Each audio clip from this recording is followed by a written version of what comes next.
welcome back to my channel. So today I'm gonna start with the three-dimensional geometry. Plus two में हो, plus one में हो, plus two करनी है, plus two कर रहे हो, एनडीए में बैठना है, जेईई मेंस में बैठना है, बिट्स प्लानिंग में बैठना है. This is gonna be a life changer for you guys. So let the magic begin and let this three-dimensional geometry roll.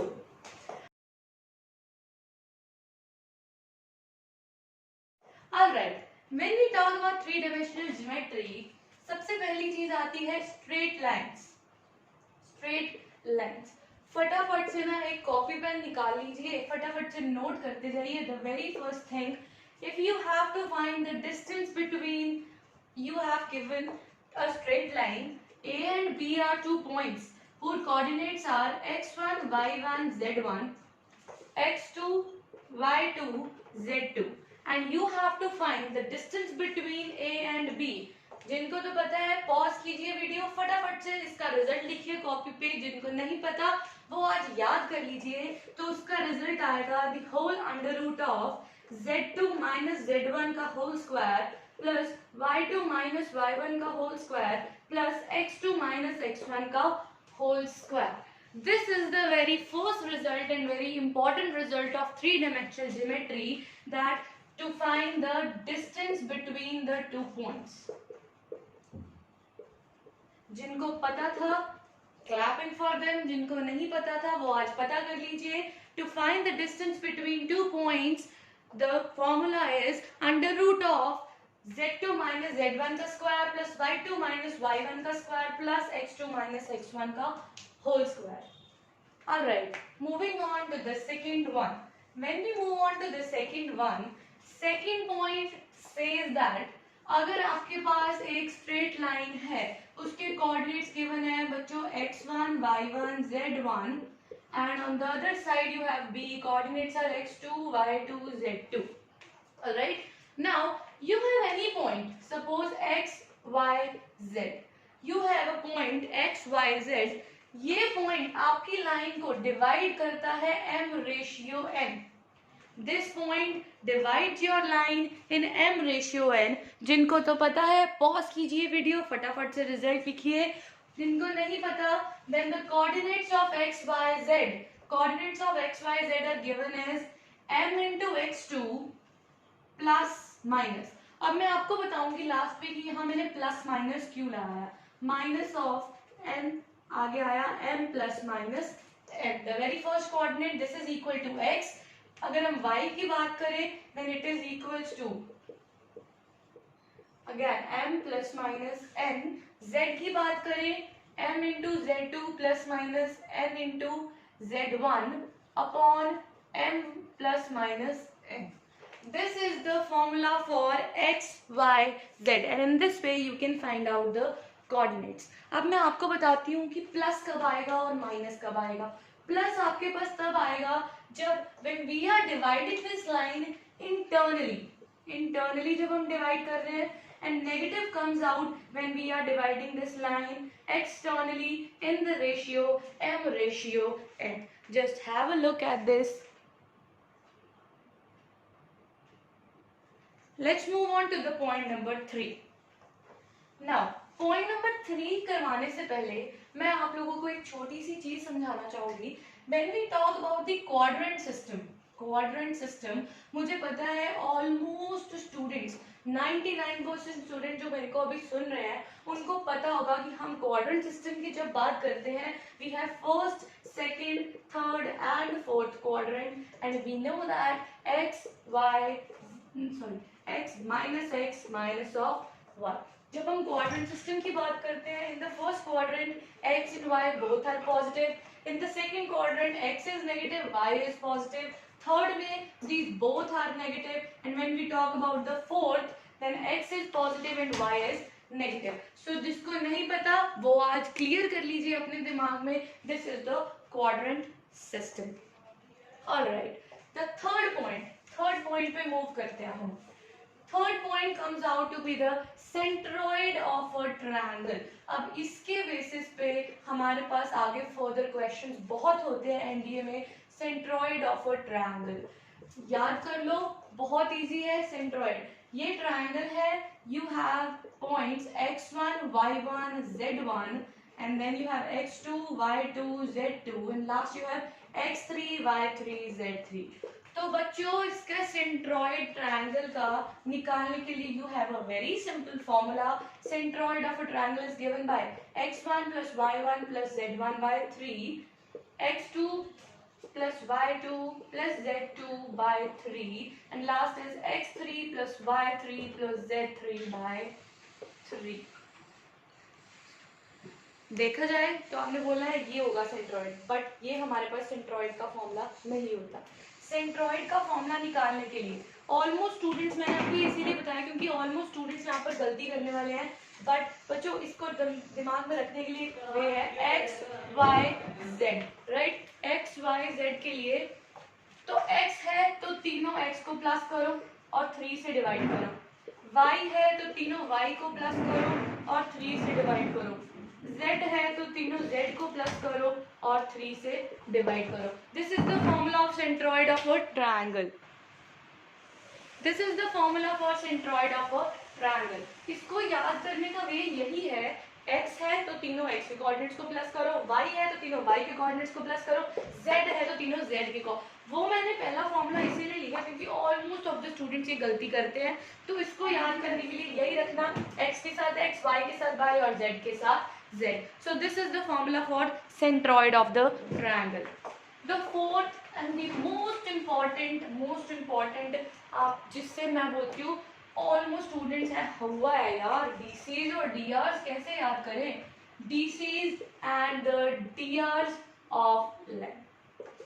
इसको हुआ मत बनाओ, बहुत इजी है, ये कुछ भी नहीं है, but this is the most important basic.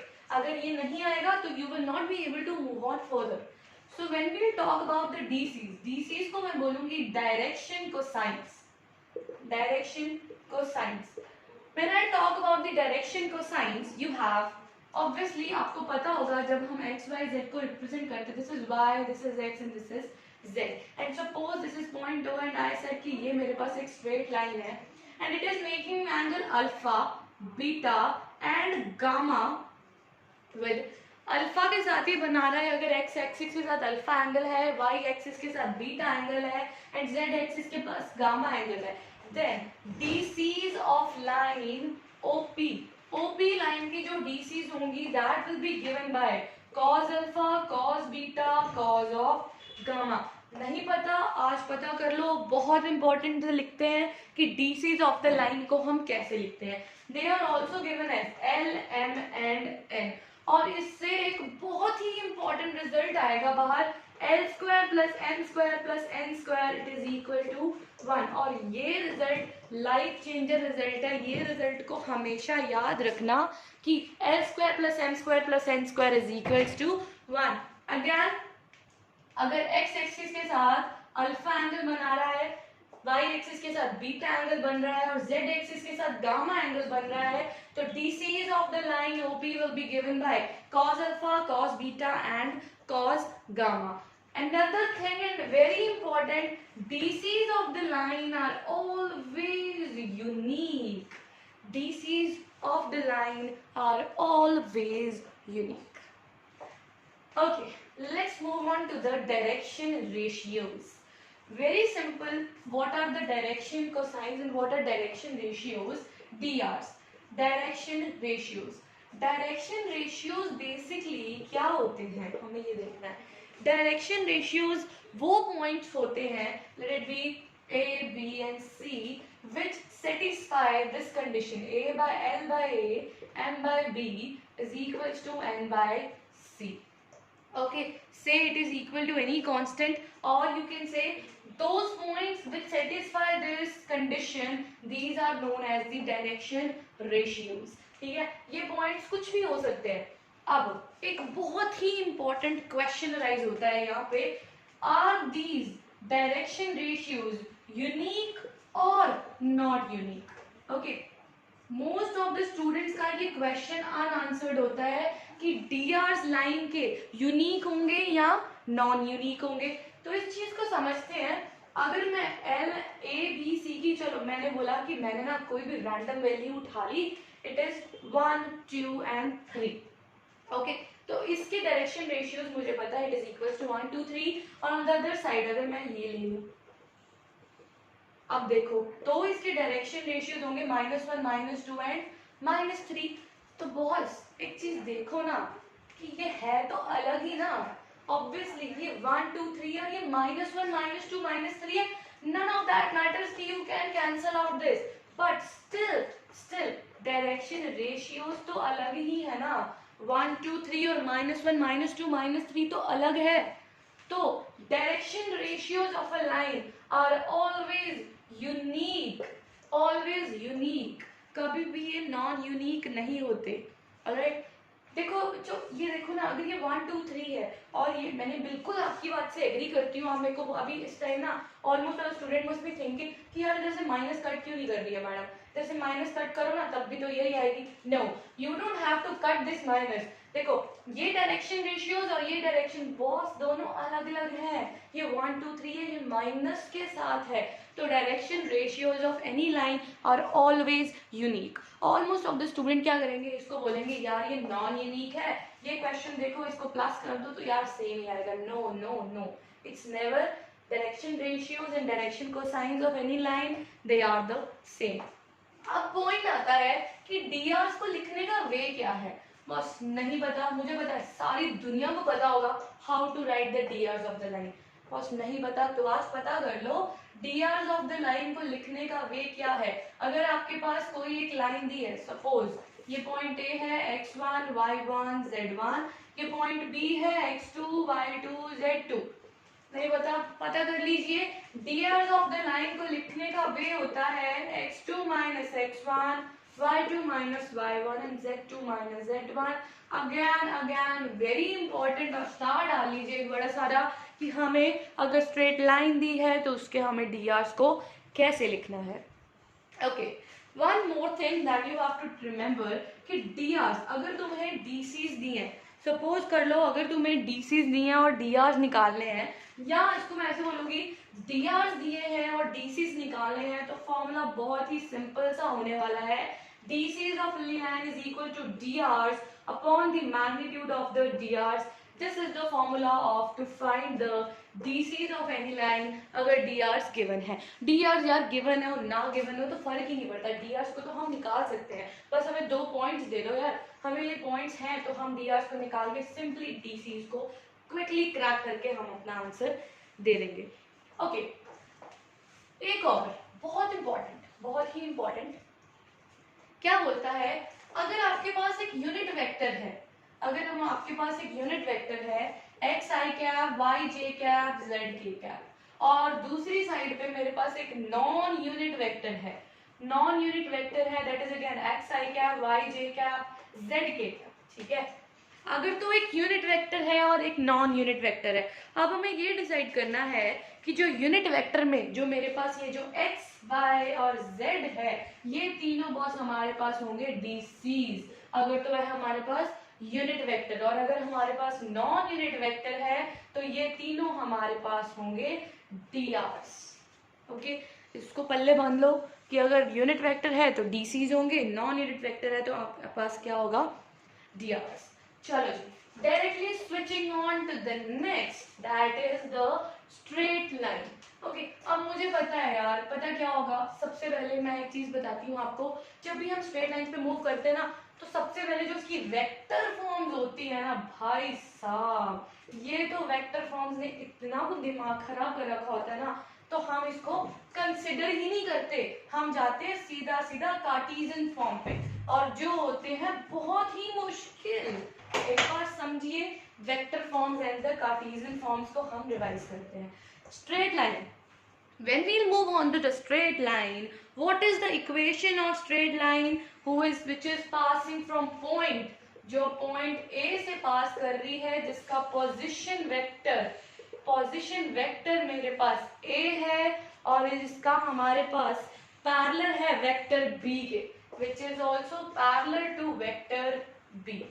So the very first in straight lines, what is the equation of line जो किससे पास कर रही है? A पॉइंट से पोजीशन वेक्टर उसका A है और पैरेलल है वेक्टर B के।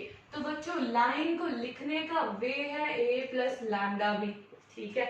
ये मुझे पता है, आप सबको पता होगा, बट यार छोड़ो। अब देखो ये तो चलो हमें पता है कि होगा, ये आया कहाँ से ये नहीं पता ना। देखो ये एक स्ट्रेट लाइन है, मैं एक रफ सी डायग्राम बनाती हूँ, ठीक है। ये पॉइंट ए है जो पास कर रहा है, जिसका पोजीशन वेक्टर मेरे पास ए है, ठीक है। उसने बोला parallel to a vector b, ये वेक्टर बी है, इसके क्या है पैरेलल है, जिसका पोजीशन वेक्टर है बी। ओके, अब देखो ये चीज समझनी है कि यार ये लाइन को लिखेंगे कैसे। लिखेंगे कैसे यार, कुछ भी नहीं है। आपको याद है, अगर आपको ये चीज याद है ना कि दो पैरेलल वेक्टर्स हों तो उसको हम हमेशा कांस्टेंट के साथ मल्टीप्लाई करके लिख देते हैं। तो ये चीज तो दिमाग से निकाल दोगी, तुम्हें ये भूल जाएगी। क्यों नहीं भूलेगी? देखो अच्छा, अब मुझे पता है आप लोगों को ना कार्टेशियन फॉर्म बहुत इजी लगती होगी। कार्टेशियन फॉर्म को आपको लिखना होगा तो आप सीधा लिख दोगे x minus x1 by a, y minus y1 by b और z minus z1 by c। मुझे पता है कार्टेशियन फॉर्म 99% स्टूडेंट्स बोलेंगे यार डन।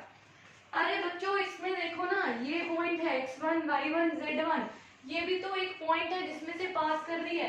तो यही तो मैंने इसमें लिखा कि ए पॉइंट है जिसमें से ये पास कर रही है, जिसका पोजीशन वेक्टर ए है, प्लस लैम्डा टाइम्स उसके क्या लिखे मैंने dr। इसको अगर मैं इक्वल टू लैम्डा कर देती हूँ तो x की वैल्यू क्या आएगी a lambda plus x1, right. y की वैल्यू आएगी b lambda plus y1, z की वैल्यू आएगी z लैम्डा प्लस z1। तो इसको अगर मैं यही चीज को, अगर मैं इसी चीज को कंबाइन करके लिख देती हूँ तो वो क्या आएगा बच्चों मेरे पास? वो आएगा r भी छोड़ो, x i cap y j cap z k cap, x1 i cap y1 j cap और z1 k कैप। साथ में क्या बचा? लैम्डा। साथ में क्या बचा? a i cap b j cap z k cap. तो इसी को तो मैंने वेक्टर फॉर्म में लिखा, r it is equal to, ये मेरे पास पॉइंट है जिसमें से ये पास कर रहा है, ये मेरे पास dr है, तो यही तो वेक्टर फॉर्म आई। तो देखो कार्टेशियन से मैंने वेक्टर में करा। अब यार इतना कुछ तो मैं याद नहीं रखने वाली कि मैं इतना कुछ बोलूंगी यार पेपर में, मेरे को कार्टेशियन आता है, मेरे को वेक्टर में पहुंचना है, कैसे याद रखना है? r इज इक्वल टू कौन से पॉइंट से पास कर रहा है, उसका पोजीशन वेक्टर क्या है a, प्लस dr उसके क्या है b, क्योंकि पैरेलल है वो, साथ में लैम्डा मल्टीप्लाई कर दो, ये तुम्हारे पास वेक्टर फॉर्म। और कार्टेशियन तो आप सबको आती ही है, फिर ये आता है आपके पास Cartesian form where x1 y1 z1 is the point from which straight line is moving and a b c they are the drs of the line.